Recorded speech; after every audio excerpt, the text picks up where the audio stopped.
আম্মু শীত করে। এই নে, একটা কম্বল নে। আম্মু তাও শীত করে। নে, আরও একটা কম্বল নে। আম্মু শীত কমছে না, আরও বেশি শীত করছে। ওরে বইলা দাও, ওই যে কম্বল চাইতেছে ওটা আরও 5 বছর পরে এনে দিব। 21টা বছর বউ ছাড়া শীত পার করে দিয়েছি, আরও নাকি 5 বছর অপেক্ষা করতে হবে। আব্বু মোর দুঃখটা বুঝলো না, মনটাই খারাপ করে দিল আমার আব্বু। ওরে শয়তান ছেলে, তাহলে বিয়ে করার জন্য পাগল হয়ে গেছিস?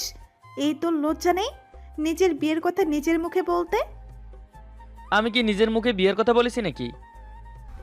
ঘুরিয়ে পেঁচিয়ে ঠিকই তো বললি। চুপচাপ এখন ঘুমিয়ে পড়, অনেক রাত হয়ে গেছে, সকালে তোর কলেজ আছে না? বলেই আব্বু চলে যায়। আমি 2টা কম্বল মুড়ি দিয়ে বউ ছাড়াই ঘুমানোর চেষ্টা করতে করতে ঘুমিয়ে পড়ি। পরের দিন কলেজে এসে 2টা ক্লাস করে গেটের মোড়ে দাঁড়িয়ে বন্ধুদের সাথে কথা বলতে থাকি। তোর চোখ দুটো গুল্লি, তোর ঠোঁট দুটো চুললি, কেন রে তুই বুকের মাঝে আজব তুফান তুললি। কথা শেষ করতেই দেখি আমাদের 1 ক্লাস সিনিয়র আনিশা আপু। কি বললে তুমি? সিনিয়র আপুকে এসব বলতে লজ্জা করে না তোমার? আমি আবার আপনাকে কখন কি বললাম? এইমাত্র কি বলছিলে তুমি? আর বখাটে ছেলেদের মতো এত বড় বড় চুল কেন রেখেছো? শুনুন সিনিয়র আপু, আমি আপনাকে দেখে কিছু বলিনি। আর চুল বড় রাখলে ছেলেরা খারাপ হয়ে যায় না, এগুলো নিউটন রবীন্দ্রনাথ হওয়ার লক্ষণ, বুঝেছেন? আসছে আমার সস্তা নিউটন আর রবীন্দ্রনাথ ঠাকুর। কলেজে এসে একদিনও তো ঠিকমতো ক্লাস করতে দেখি না। লেখাপড়া করলে কি নিউটন আর রবীন্দ্রনাথ ঠাকুর হতে পারবো? এখনো সময় আছে, ভালো হয়ে যাও, বাদর ছেলে একটা। আমার মতো আর একটা গুড বয় আপনি খুঁজলেও কোথাও পাবেন না, বুঝেছেন? তুই ভালো হলে শয়তানও ভালো। যা গিয়ে ক্লাস কর। ক্লাসের সময় রাস্তায় দাঁড়িয়ে মেয়েদের সাথে দেখা হচ্ছে। আমি যদি মেয়েদের দেখার জন্য এখানে এসে থাকি, আপনিও ছেলেদের দেখার জন্য এখানে এসেছেন। হুম, তোমাকে বলেছে ফাজিল একটা। বলেই হাসতে হাসতে চলে যায়। আমি মুসকি মুসকি হাসতে থাকি। আমার ক্রাশ আনিশা আপু, কিন্তু সিনিয়র বলে ভয়ে বলতে পারি না। আপু একটু সামনে গিয়ে আবার ফিরে আসে। আবার কি হলো? আমরা ফুচকা খেতে যাচ্ছি, যাবে আমাদের সাথে?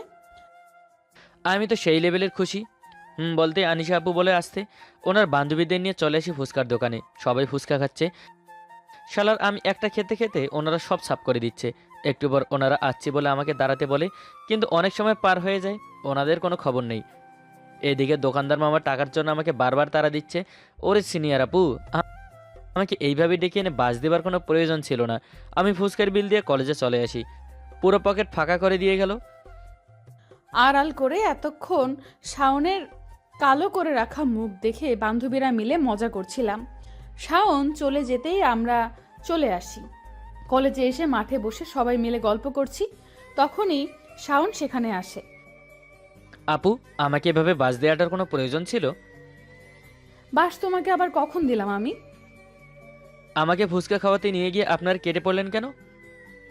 কখন? তুমি কি স্বপ্ন দেখছো নাকি? আমার সাথে তো তোমার আজকে এখনই দেখা হলো। মানে কি? একটু আগে আপনি কলেজের বাইরে আমাকে কত কিছু বলেছিলেন। কই, আমার তো মনে পড়ছে না। আমি বান্ধবীকে বলি এমন কিছু হয়েছে কিনা। সবাই না বলে শাওন মাথায় হাত দিয়ে বোকার মতো আমার দিকে তাকিয়ে আছে। আচ্ছা, আপনার কি কোনো যমজ বোন আছে আপু? আমার পুরো গোষ্ঠীতে আমি একাই মেয়ে। শাওন মাথা চুলকাতে চুলকাতে চলে যায়। আমার বান্ধবীরা একসাথে হাসতে থাকে। বোকাটাকে 9-6 বুঝিয়ে দিলাম। মাথায় একটা কথাই ঘুরছে। আচ্ছা আপু, যা বললো তা কি সত্যি, নাকি উনি আমাকে বোকা বানানোর জন্য মিথ্যে বলছে? ভাবতে ভাবতে ক্লাসরুমে এসে যে বন্ধুর সাথে এতক্ষণ ছিলাম বাইরে, ওকে জিজ্ঞেস করি একটু আগে আনিশা আপুর সাথে বাইরে আমাদের কথা হয়েছিল কিনা। বন্ধু বলে হ্যাঁ। বুঝলাম আনিশা আপু আমাকে বোকা বানিয়েছে। 4 ক্লাসে চলে আসে। সকল ভাবনা শেষ হয়ে এক এক করে সবগুলো ক্লাস শেষ করে বাসায় চলে আসি। কলেজ থেকে এসেই তোকে কাজ করতে হবে না, সারাদিন কলেজ করে এসেছিস, এখন গিয়ে বস। আমার রান্না হয়ে গেছে। তাতে কি হয়েছে আম্মু? তুমি আমাদের জন্য সারা দিন কাজ করো, আর তোমার কাজে একটু হাত মেলাতে পারবো না? আমাকে দাও, এখন আমি করছি। তুই আমার কথা কিন্তু এখন শুনিস না, অনেক পচা হয়ে গেছিস তুই। আমি মুচকি হেসে আম্মুকে জড়িয়ে ধরি। আম্মুকে একটা চেয়ারে বসিয়ে দিয়ে বাকি রান্না আমি শেষ করি। এরপর আব্বু আসলে 3জন একসাথে দুপুরের খাবার খেয়ে নেই। কিছু সময় আব্বু আম্মুর সাথে গল্প করে রুমে এসে শুয়ে পড়ি। কিরে, খাবার না খেয়ে রুমে শুয়ে আছিস কেন? খাবার ঠান্ডা হয়ে যাচ্ছে তো। একটু পর আসছি আম্মু, একটা কাজ করছি, শেষ করে যাচ্ছি। আব্বু বাসায় আসছিল নাকি? না, তোর আব্বুর নাকি কাজ একটু বেশি।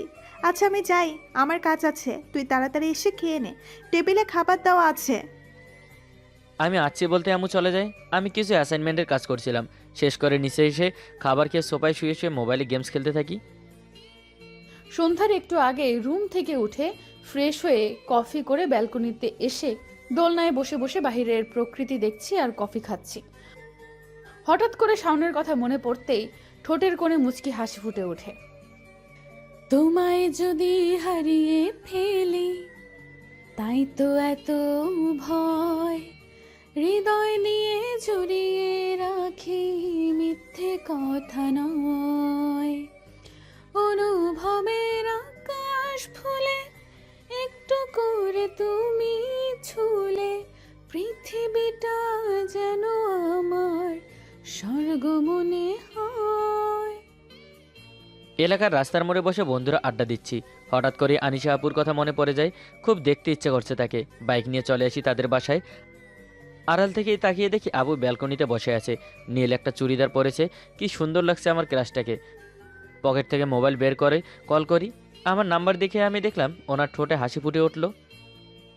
হ্যালো, এই সময় কল করলে যে, কিছু বলবে নাকি? না তেমন কিছু না, কথা বলতে ইচ্ছে হলো তাই কল করলাম। ডিস্টার্ব ফিল করলে বলুন, কেটে দেই। আমি কি একবার বলেছি তুমি আমাকে ডিস্টার্ব করছো? এত বেশি বোঝো কেন? বেশি বুঝি বলেই তো নিউটন হতে চাই। ওরে আমার নিউটন রে। আপনাকে নীল ড্রেসে কিন্তু অনেক সুন্দর লাগছে। তুমি কিভাবে জানলে আমি নীল ড্রেস পরছি? তুমি কি আমার আশেপাশে আছো নাকি? আমি আপনার আশেপাশে কি করে থাকবো? আমি তো আমার এলাকায়। মিথ্যে বলবে না, সত্যি করে বলো তুমি কোথায়। আপনার বাম দিকে তাকান। আমি শাওনের কথায় সেই দিকে তাকিয়ে দেখি শাওন আমার দিকে তাকিয়ে আছে। তুমি এখানে কেন? আমার জন্য এসেছো? আপনাকে দেখতে খুব ইচ্ছে করছিল, তাই চলে আসলাম। আমাকে কেন দেখতে ইচ্ছে করছে? আমি কে হই তোমার? সেটা তো জানি না, তবে আপনাকে দেখলে শুধু দেখতে ইচ্ছে করে। সেই দেখার তো অবশ্যই কোনো কারণ আছে। সেই কারণটা কি শুনি? বলে রাগ করবেন না তো? না, রাগ করব না। বলো কি এমন কারণ যে তুমি শুধু আমাকেই দেখতে চাও? I think I am in love. You love me? কবে থেকে তোমার এমন মনে হলো? নিচে আসবেন যদি সমস্যা না হয়। নিচে আব্বু আম্মু আছে, এই সন্ধ্যার সময় বাইরে যেতে দিবে না। তাহলে আমি আসছি। আমার ব্যালকনির সাথেই একটা বড় গাছ আছে। শাওন সেই গাছ দিয়ে আমার ব্যালকনিতে চলে আসে। পরে হাত পা ভাঙার ইচ্ছে হয়েছে নাকি? ভাঙবে না। আচ্ছা আজ আপনাকে কিছু কথা বলবো। দেখুন, আপনাকে যে কেউ প্রপোজ করতে পারে। আপনি তাকে ভালো না লাগলে না বলে দিতে পারেন, কিন্তু প্লিজ চড়থাপ্পড় দিয়েন না। আমি শাওনের কথা শুনে হাসতে থাকি। শাওন আমার ফুল গাছ থেকে একটা ফুল ছিঁড়ে আমার দিকে এগিয়ে দিয়ে বলে, সরি তোমাকে তোমার ফুল দেওয়ার জন্য। যদি কোনো লেখক হতাম তাহলে হয়তো ছন্দের ভাষায় বলতে পারতাম আমার ভালোবাসার কথা, অথবা যদি শিল্পী হতাম তাহলে গানের সুরে বলতাম। আমি লেখক বা শিল্পী নই, তাই আমার মনের থেকেই বলছি। আমি প্রথম যেদিন তোমাকে দেখি সেদিন থেকেই তুমি আমার মনের আয়না জুড়ে আছো। আমার মনটা শুধু তোমার মাঝেই পড়ে থাকে, কেন তা জানি না। ঘুমিয়ে গেলেও ঘুমের চোখে তোমাকেই দেখি। আই লাভ ইউ সিনিয়র আপু, থুকু সিনিয়র গার্লফ্রেন্ড যদি হও আর কি। এই সব কিছু তোমার আবেগ শাওন। আবেগ কেটে গেলে সব ভুলে যাবে। মন ভাঙার কষ্ট অনেক শুনেছি, আমি সেই কষ্ট পেতে চাই না। তুমি অনেক ভালো একটা ছেলে, কিন্তু তোমার এই সম্পর্ক কখনো হবার নয়। আবেগ দিয়ে জীবন চলে না সেটা আমি জানি, আর আমার ভালোবাসা কোনো আবেগ নয়। আমি সত্যি তোমাকে ভালোবাসি। হ্যাঁ, তুমি না চাইলে আমি কিছু বলবো না। তুমি আমাকে ভালোবাসবে কিনা সেটা সম্পূর্ণ তোমার ইচ্ছে। সো এবার আমার লাভ ইউ এর অ্যান্সার দাও। কিন্তু শাওন, আমি তোমার বড়। তোমার পরিবার, এই সমাজ কখনো আমাদের সম্পর্ক মানবে না। আমার বাসায় আমি কথা বলবো, আর আমি তো এই সমাজকেই মানি না। শুধু এতটুকু জানি, আই লাভ ইউ। যদি কখনো আমার হাত ছেড়ে একা করে চলে যাও? তোমাকে ছেড়ে কোথাও যাবার রাস্তা নেই।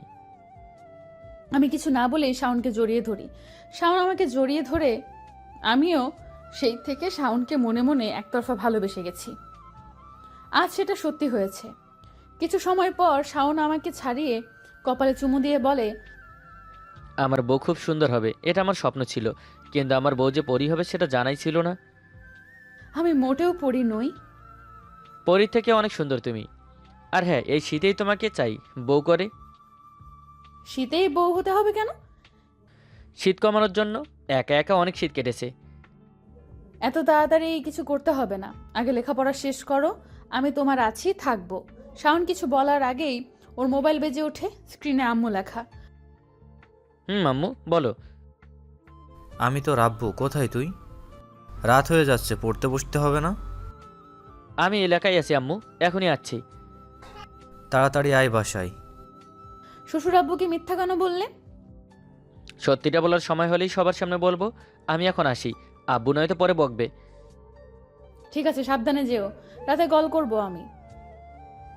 আমি ঠিক আছে বলে আবার সেই গাছ বেয়ে নিচে নেমে আসি। আনিশাকে বিদায় দিয়ে বাইক নিয়ে চলে আসি। এত সময় কোথায় ছিলি তুই? তোর আব্বু রেগে আছে? বলে আম্মুর গালে চুমু দিয়ে দৌড়ে এসে দরজা লক করে বই নিয়ে পড়তে থাকি। তুই কি এখনো ছোট বাচ্চা, আব্বুর হাতে খেতে হয়? আমি আমার আব্বুর হাতে খাচ্ছি, তোমার কি? হুম। আমার আবার কি, বিয়ে হলো বরকে বলে দিব খাইয়ে দিতে। তোমার বলার আগেই খাইয়ে দিবে। আমার আর আম্মুর কথা শুনে আব্বু হাসতে থাকে। খাবার খেয়ে রুমে শুয়ে আসি। এভাবে সারাদিন ঘুরে ফিরে কাটলে হবে? এক্সামের তো বেশি দিন নেই, সেটা কি মাথায় আছে? মনে আছে আব্বু। আমার খাওয়া শেষ, আমি গেলাম, ঘুমাচ্ছে। খাবার খেয়ে রুমে চলে আসি। রুমে এসে দরজা বন্ধ করে লাইট অফ করে দেই, কম্বল দিয়ে শুয়ে পড়ি। মোবাইল হাতে নিয়ে শাওনকে কল করি, সাথে সাথে কল রিসিভ করে। কি করছো? ডিনার হয়েছে? কম্বলের নিচে শুয়ে আছি, একটু আগেই ডিনার করে রুমে আসলাম। তুমি কি করছো? তোমার ডিনার হয়েছে? আমিও তোমার মতো সেম। আমার না এখনো বিশ্বাস হচ্ছে না আমি রিলেশনে আছি।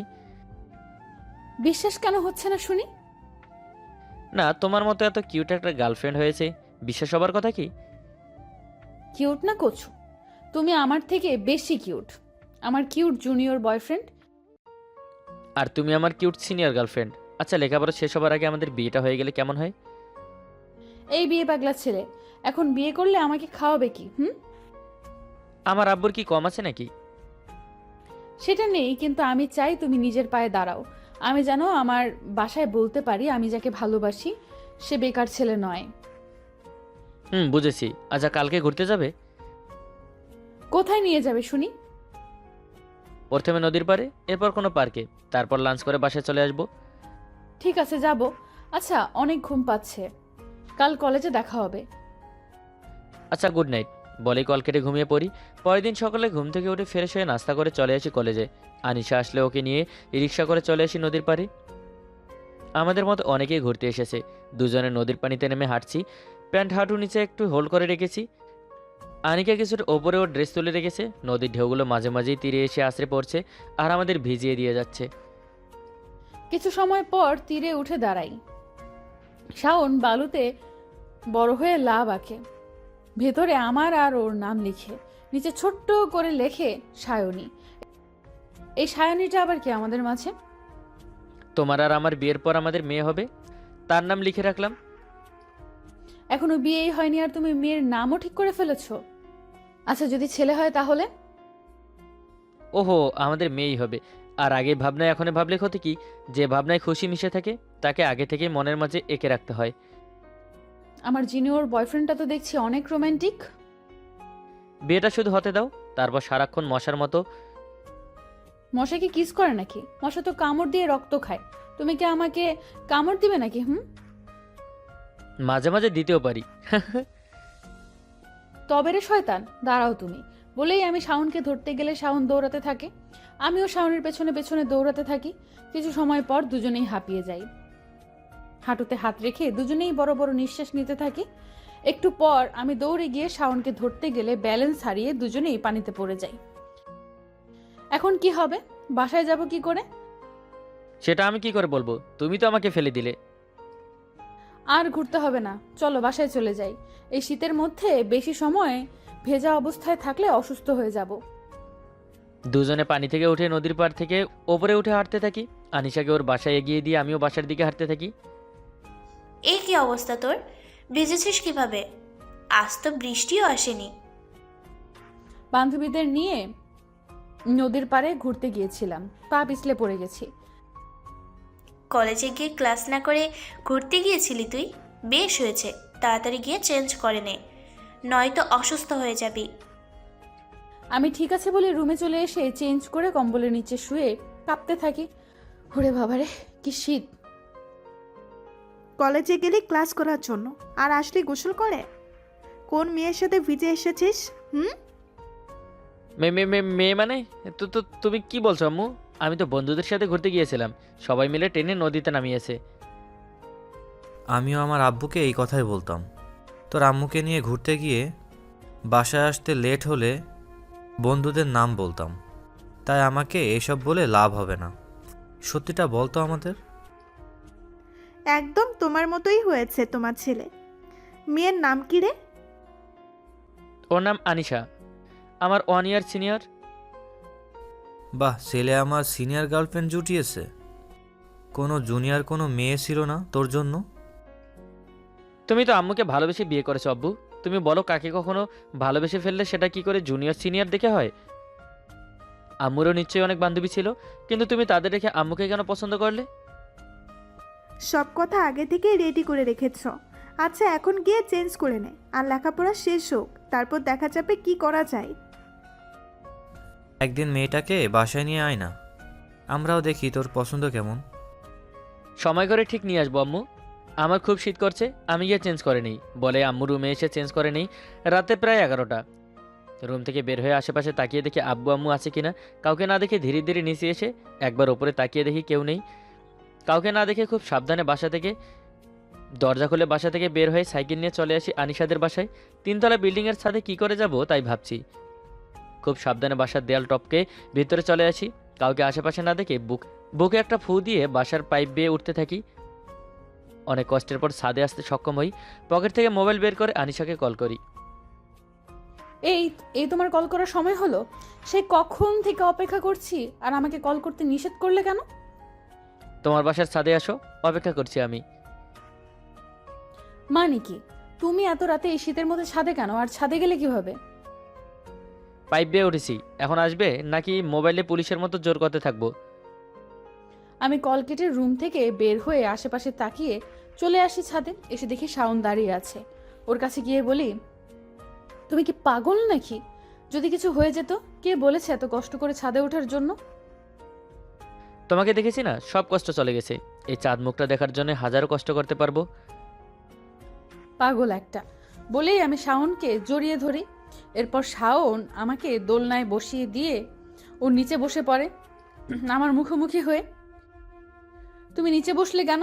এখানে এসে বসো। বসো না একটু, তোমাকে 2 চোখ ভরে দেখি একটু।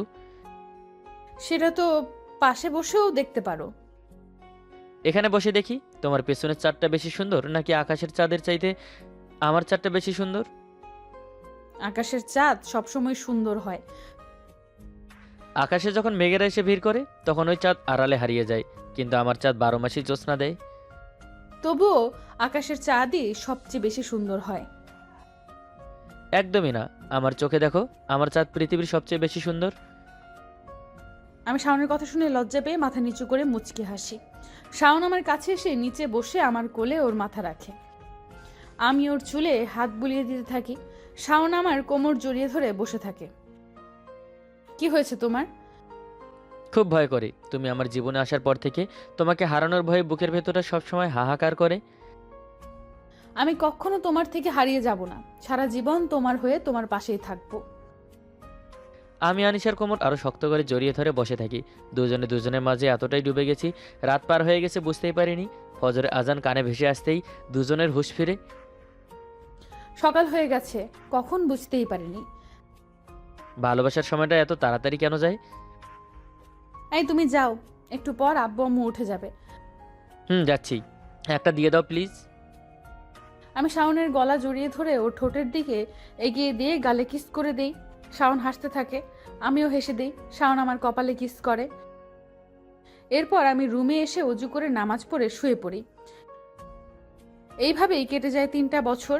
শাওন আজকে ওর আব্বু আম্মুকে নিয়ে আমার বাসায় আসবে। আমি বাসায় আব্বু আম্মুকে বলেছি।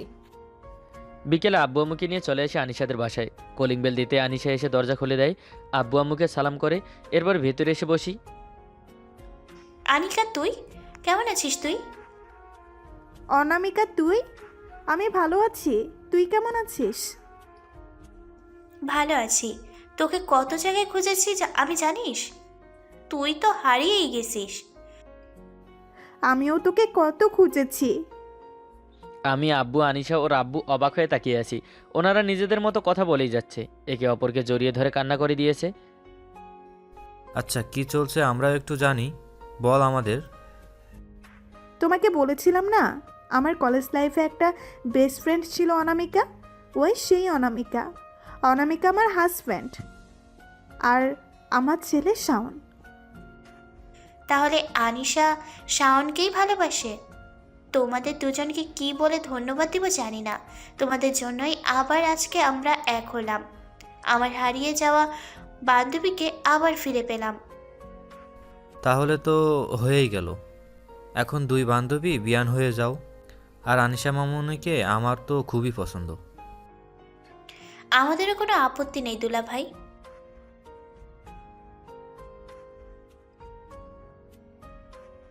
আন্টি আম্মুর কলেজ লাইফের বান্ধবী, তাই আমাদের বিয়ের জন্য আর কোনো বাধাই থাকলো না। ওনারা কথা বলতে থাকে। আমি আর শাওন আমার রুমে চলে আসি। শাওন দরজা বন্ধ করে আমার দিকে এগোতে থাকে।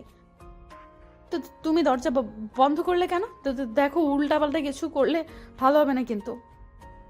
খারাপটা কি হয় সেটা তো এবার দেখতেই হয়। কি হচ্ছে বুঝে গেছেন আপনারা? যদি বুঝে যান তাহলে চোখ বোঝান, চোখ বন্ধ করেন। আর নেই গো দেহে একটু লজ্জা শরম নাইগা। আজকের জন্য আসছি, সবাই ভালো থাকুন, আল্লাহ হাফেজ।